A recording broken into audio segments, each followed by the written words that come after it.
We'll have you start with an opening statement. Yeah, I want to thank everybody for coming to the press conference. It means a lot to us. We're excited about being being members of the Southeastern Conference. It's the best baseball conference in the country. 4 out of the 5 last national champions come from this conference, and we play 4 or 5 of them at L. Dale Mitchell this year. And in our non-conference schedule is going to be really good. We're actually going to play the last 5 national champions. I think our non-conference schedule is going to prepare us for our conference. So I'm really excited about our team. The guys came back for the spring ready to go, especially our offense has. And I think that's been exciting. You know, with the weather, it's up and down every day. It's Oklahoma, and we're an outside sport. So, you know, some days it'll be 80 degrees and some days it'll be misting and snowing and everything else. So kind of we've had some guys under the weather at times, but it's been really good, and we're excited about, you know, I think everybody understands what our culture is, how we go about our practice. Fall went really well. We came through the fall break into the spring break healthy, which is exciting for us, and looking forward to this spring, looking forward to the excitement of our new kind of updated facilities with right field, loge boxes, and those things. I think it's going to add some fan experiences, different experiences. Playing in the SEC conference is like playing it's like playing in a football environment. I've said it a lot of times, in a baseball arena. So we're excited about that. We're excited about our fans. Our season tickets are up. I think we set a record last year, and I think we surpassed that record this year so far. So we're excited about that and looking forward to a good spring.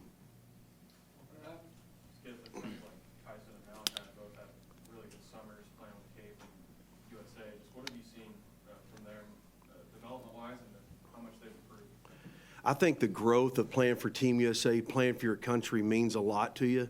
And I think they understood that. You know, them going to the Cape, how they go about their business every day. Really what it does is their leadership sets a standard in our program for our other pitchers and our other players, how they go about their business. And I think that I think they were aware of it, playing for Team USA, from how you stand for the national anthem. And how you go about your business. I think that's what's been exciting. And the growth of Malachi has been really exciting. I think his little bit of change in his delivery has really helped him be more consistent. And we're looking forward to watching him compete. I mean, the game's an imperfect game. It's not a perfect game. And I know one thing, when I sit over in that other dugout and watch those guys pitch, they're going to give you effort. And that's all you can ask out of them. They can't be superheroes. They just got to go out and be themselves, and themselves are good enough for us. Skip, sticking with the pitching, fans are really excited about Cam and Crossland in particular. What are those two guys bring to the table for you? Well, I mean, I think Cam's grown up a little bit. He's understanding how to take it one pitch at a time. He's really exciting to see his growth from when he got here. I mean, he's changed completely with what our strength coach has done, Tim Overman, our nutritionist. I mean, it's really helped him as he's grown. I think Malachi and Kyson's helped with the leadership of understanding how we work and how we go about our business. Our sports science program has really helped him a lot. And now in our mental performance coaches helped him as well, going through us and helping us how to make sure he understands taking it one pitch at a time. You can just take it one pitch at a time and understand one pitch at a time is really where you're going to, it really matters a lot. Skip, obviously you lost 3 guys from your outfield that you know, been big pieces there for a while, but obviously Walk's got some experience, Deshaun and Brandon. How do you feel about that group going into the season? I'm really excited about it. I mean, they have one of the best coaches in America with Reggie Willis as an outfield coach.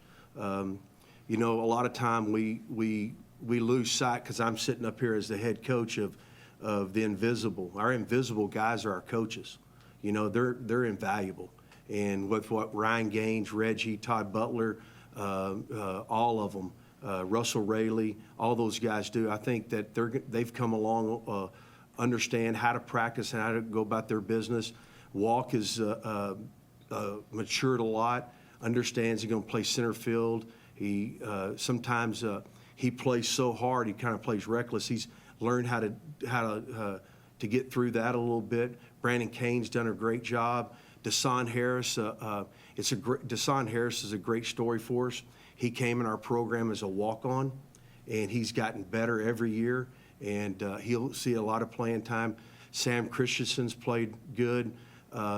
He's had a really good spring, and I think those things can continue. And here of late, Gamble has been really, really well.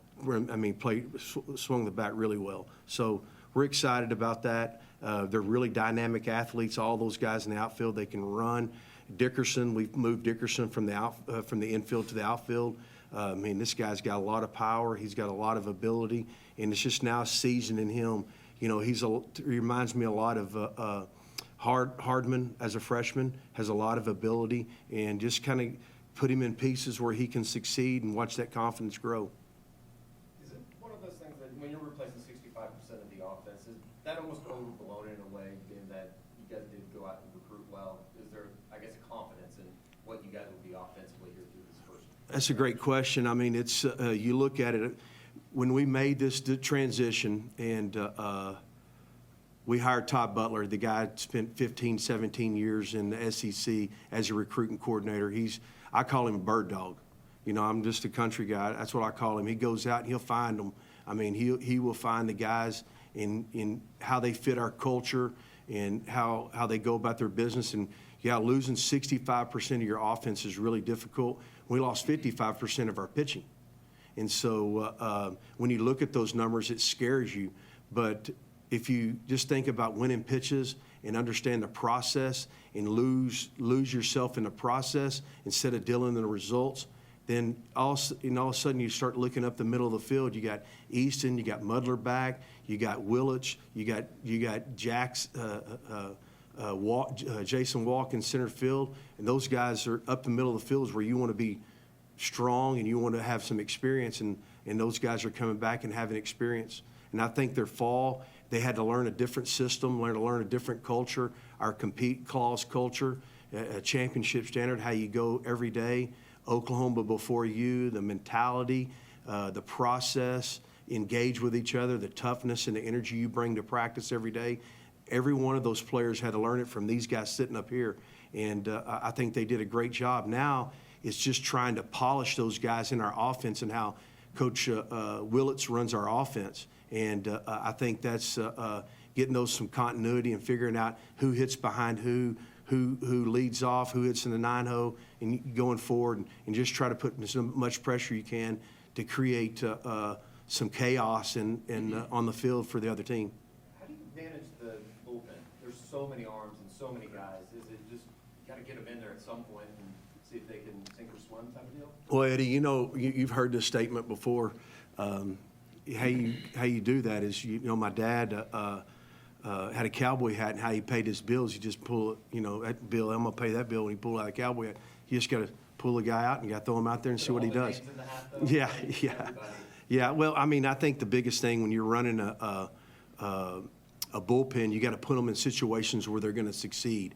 Right, left, right, or you look at pitches, you look at strength of a hitter, weakness of a hitter, strength of a guy in the bullpen, weakness of a guy in the bullpen versus a hitter, and you start looking at that and you start dissecting as you go through it. And then you play the hot hand. There's a lot of guys that you play the hot hand, and all of a sudden that guy starts getting experience. And, look what we did with Cade Horton, and those things will happen. The greatest thing about baseball in our world today is, in pitching, is those guys are going through the lineup once or twice. That's it. Back in the day, I think Jim Palmer won 20 games, 8 seasons. That'll never happen again, And so they're throwing 3, 4, 5 innings, and so your bullpen is just as important as your starters. A lot of times everybody looks at, hey, I'm a Friday night starter. It's really the invisible guys that are invaluable, your bullpen. It's the guys that, hey, they're sitting in English class, or sitting in biology, or they're sitting wherever in a business class, and they look out Hey, they're playing a game. I might throw the 6th inning tonight. I might throw the 7th inning tonight. I might throw the 8th inning tonight. I might throw the 9th inning. That's the exciting part as a pitcher.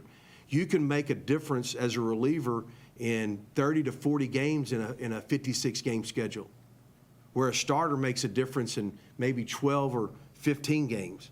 So it's, it's like last year, Malachi had an exit meeting with Malachi going from the fall and from the fall to the spring, and I said, Malachi, I just know this. At the end of the game, if we can get you used to it, I want one of our best pitchers pitching at the end of the game, and that's what I've designated you for. Even though he'll start this year, I wanted one of our best pitchers to pitch at the end of the game. And he did a great job for us last year understanding that role. And getting those guys to understand that role is really, really difficult at times, especially in the world that we're living in an NIL world, in a selfish world that we're living in. It's all about me, and it's not about us. A lot of times you look at, we're always worried about one. We're not worried about this, but this is stronger than that when we all come together. For Tyson and Malachi both, can you guys just compare maybe how far you've come or how more comfortable you feel or whatever since maybe this time last year when you first got here, Skip helping out and stuff? Yeah, like Coach said about Team USA and the Cape, I think that experience playing with the best people around the world, names that I've seen playing the game, that just top guys really help with the experience and the confidence coming back and really trying to share our experience with the other team and our teammates and seeing them rise as well. No, definitely piggybacking off him. Just knowing that my name was called to be on the biggest stage of the biggest names. I mean, really was a big confidence boost, and knowing that my name is on that USA jersey, just coming back here, knowing what I can bring to the table with my guys, trying my best to be a leader and show what we can do this year. I mean, I've got a ton of confidence in this team, big brotherhood here, compete every day. I mean, love it here. I feel like we can be really great this year. Probably one of the coolest experiences I've ever had was last year when I got the phone call that those guys were going to play on Team USA. I called them both in my office, and I get kind of emotional about it because, you see guys get called in the big leagues. I've had a lot of guys call me at night. Hey, I'm getting to go to the big leagues. Well, when they heard their name getting for Team USA, and Easton's played on Team USA at a younger age. When they got that opportunity, it was like they were so excited. It was like, wow. It means so much for them to play for their country. It was incredible to see their reaction to it. Easton, I guess for you, obviously you had a really big season at the plate last year. What are some of the things maybe you've been tinkering with this offseason to kind of be able to build on that? I mean, just getting through the offseason, I understand who I am as a player, and it's really just continue to work on the mental side of it. I mean, you are who you are as a player. I think at this level and even the next level, the skill gap's so small that it's one of those, it's really half the time not physical. It's all mental. So it's how can I be the strongest I can in between the ears and understand that my game will be my game and trusting that, trusting my work and trust what I do off the field, but make sure I'm really strong in between the ears. So once the game gets going, I can continue to be within who I am and not try to do too much. Skip, you briefly touched on the upgrades coming to Eldon Mitchell Park. What does that increased fan engagement do for this team? If you were around our baseball team in 22, in every big environment that they played in, they played really well. And I think the more that fan experience can get into it, and they're gonna see it when one of these teams come in here and there'd be a lot of other fans here. They'll see that experience. I mean, you go to some of these SEC deals, it looks like Lloyd Noble out in the parking lot. I mean, there'll be barbecue pits going crazy, and it's exciting. It gets really exciting. I think they'll elevate their game. It'll help them prepare them for the next level, understanding, hey, it's really just about being in control of yourself, making one pitch at a time. That's really what it's about. We always look at them, and I think they're still amateurs. And if we can teach them, it's going to help them further down the road. We're here as teachers to do it. I mean, I was excited. Our team GPA this year was a 3.3 in the fall. I mean, we've done something to change their life. And whether it's teaching them about changing the flat to understanding going one pitch at a time, that's what we're put on earth is to help people. That's what I was anyway. Yeah, but you got like 13 true freshmen on the roster. You just talk about how they've been coming along this spring and just how they've really helped the roster get better. Yeah, I think Coach Butler did a great job of going out and finding the freshmen that fit our culture and how we go about our business, whether it's athletically or on the mound. I think they've experienced a lot, and they've had really good experiences. Catalano's really come on. Barfield has really come on. Dickerson, those guys have really done a great job as we go through it. I mean, I can name all of them if I just sat here for a while, but I think those guys have really grown as they've gone through this. I think with Kyson and Easton and Malachi's leadership and Crooks's leadership and Jackson Willis's leadership have helped those guys understand how you go about your business on a daily basis, setting routines, understand what routines are, and getting better every day. What kind of qualities did Jackson Willis have a year ago at this time that maybe you see in some of these freshmen that will need to transfer over that make that transition easier, I guess, into college baseball? I think being baseball players, understanding how to play the game, understanding what one pitch means, understanding how important the out is, understanding where they're at on the field, not trying to do too much. I think where Jackson fit into that really well. I hope I'm answering the question right, but I think that he understood how to play the game. And I think some of those guys that we have right now, especially on the mound, they understand that role. And they've done a really good job with understanding that role. I think like we have Riley Leininger, he missed most of the fall with an injury. He's gotten better every day that we walked out there. Cole Hansen has gotten better under him and Carmichael's and Mudler's tutelage, and I think they've really grown a lot. Are they just ready to play yet? Might not, but if you can throw them in there, if they can be like I explained to these guys the other day, 1988, the Dodgers won the World Series, and they had a group called the Stuntmen. And Mickey Hatcher, a graduate from OU that played baseball at OU, was the leader of the Stuntmen. If a guy had to take a day off, those guys are ready to play. I think those guys got to be ready to play every time. And really what they're accountable for is pushing their teammates. You know, that's the biggest thing. If you can push your teammates to get better, then we've got a great culture. Jason Walker, pretty good example of that and what he had to do a year ago. Jason Walk, John Spikerman, Easton Carmichael, even though Easton played a lot as a freshman, those guys, I mean, you can see it. Like Jackson Nicholas with Diego. I mean, I could name a lot of them. And I mean, Jake Bennett. I mean, Jake Bennett was one of those guys we'd thrown on Tuesdays. Yeah. You know, and all of a sudden he went from Tuesday to Sunday starter to Friday night starter, going in the 50th pick in the draft to I mean, the guy could have a chance to pitch in the big leagues the next couple of years. Just for the players, what newcomers have really stood out swinging the sticks so far? I can go first. I'm thinking of our stars that we have like really set up to go from day one. Dawson Willits, again, he's tough out pitching to him, especially on the bases. Real athletic guy. He's stealing every bag, every attempt he gets on base. He's stealing bags. He's just a ball player. Pretty much everyone that I throw to, everyone's a tough out in the box. We got some sticks, but especially on the base path with Reggie, we don't want people on base for playing against us. No, definitely. Especially Dawson Willis, really good, hard out. I mean, a lot of power, really disciplined up there. We preach discipline. It's never easy out. They swing at good pitches. They take the bad ones. I'd say Kyle Branch, freshman, really hard out. He's a gritty guy. I mean, he'll take it off your teeth for you. I mean, it's just hard outs up and down the lineup. Even guys that might not see the field, they're never just going to sit there and let me mow them down. I mean, it's a hard out, fighting off every pitch they can. Yeah, I mean, like they both said Dawson, and I can continue on about him, but yeah, I mean, he's been really good, and I think he'll be a good piece to the middle of the order this year. And then even again Kyle, and then I'd even say Gamble, like he said, is just he's really swung the bat well this spring, and it's one of those guys where it's like, dude, he can be a pest. One of those guys who just won't strike out a whole lot and just kind of really give you troubles on the mound. And so then he'll sneak a base hit here and there, and then he can cause some chaos on the bases. So it's one that he's probably been my biggest, I guess, joy to see this spring, just because again he's a hard out. I'd also say Sam Christensen swinging the bat really well coming back from this fall. I mean, that guy's average XFL this spring is probably 101. I mean, a lot of power up and down the lineup. I can go down our whole lineup talking great about everybody, but I mean, a few of those guys stood out really great for us this spring. What's funny is you hear all that, I hear everybody talk about our offense.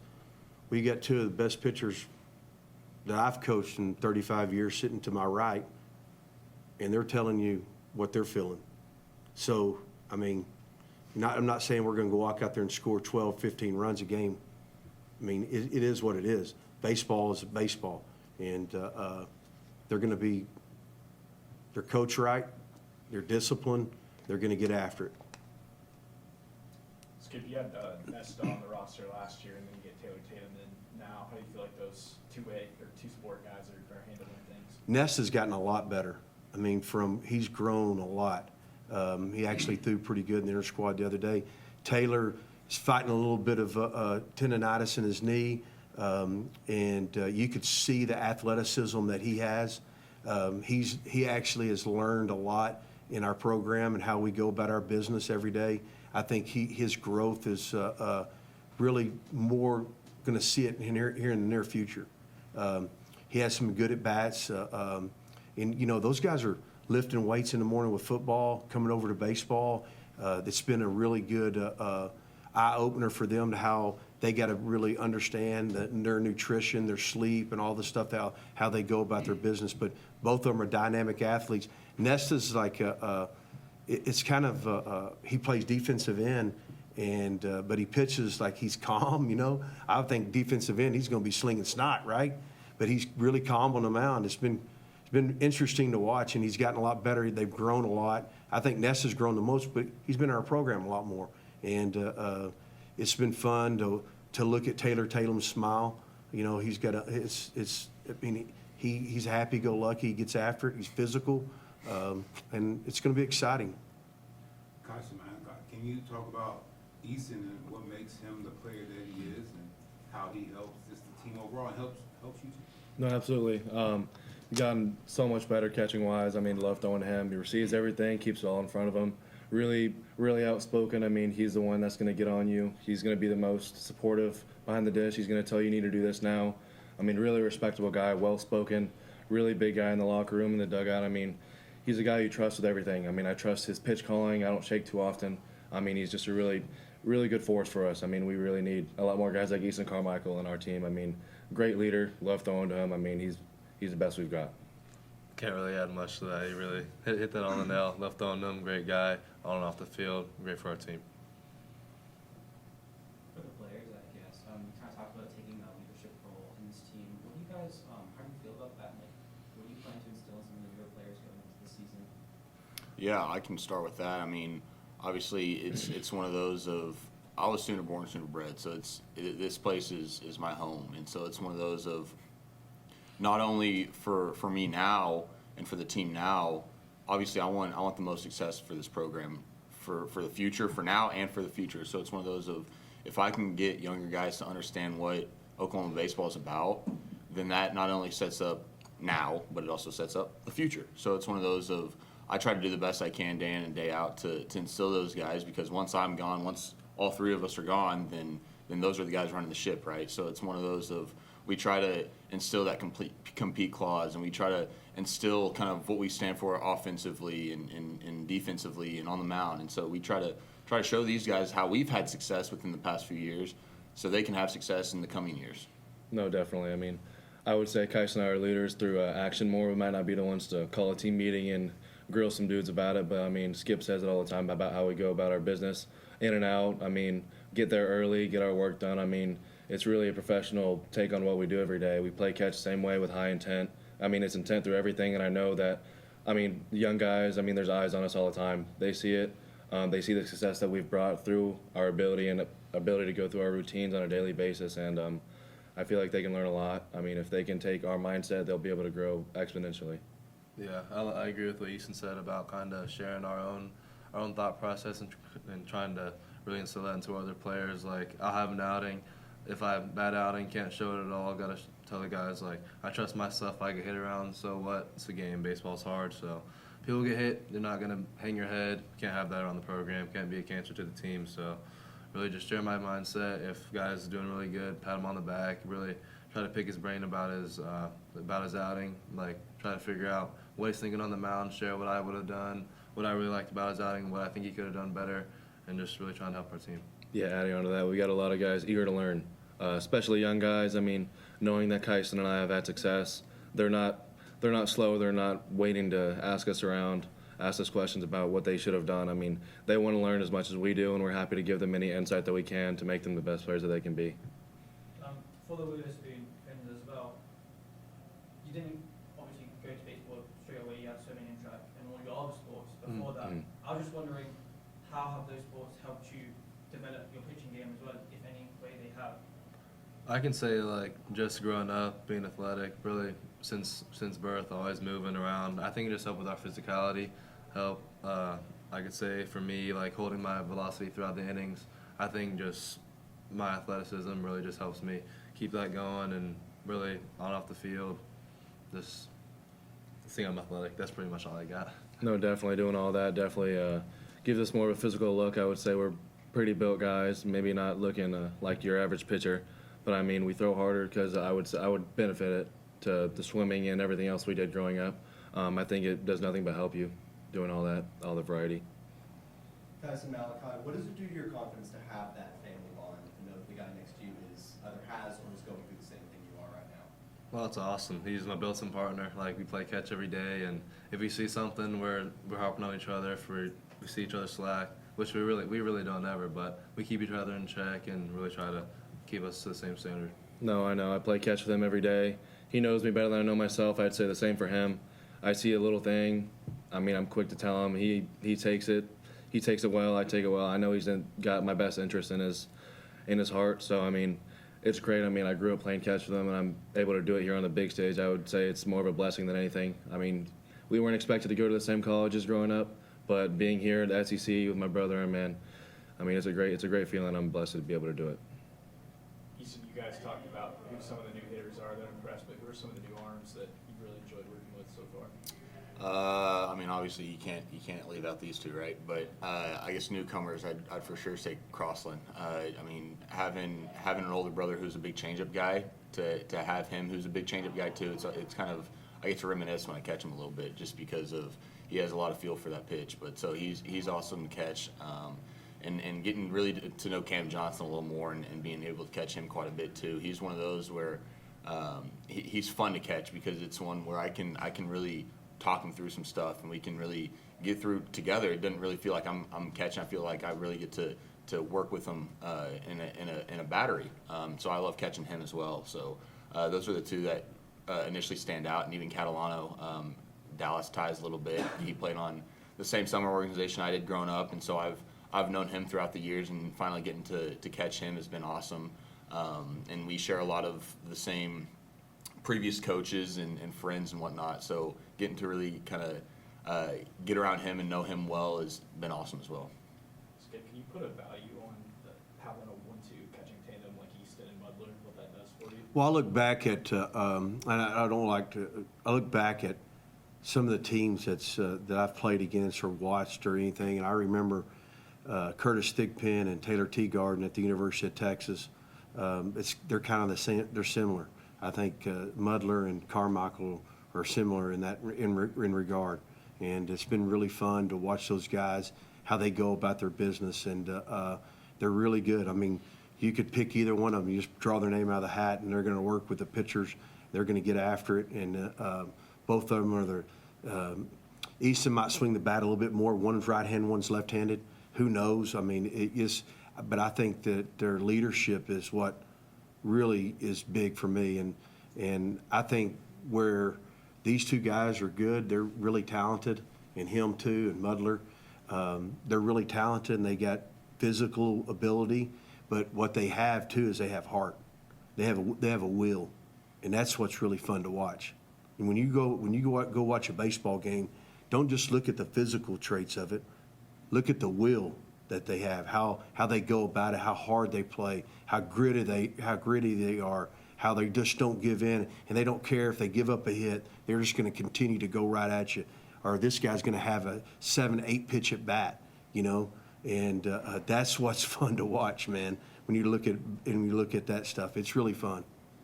It feels like it's gone almost a little overlooked considering what he did in the postseason last year, but Grant Stevens back for you this year. Just the value of how much he's pitched at this level and just how he kind of fits in. I think his biggest deal is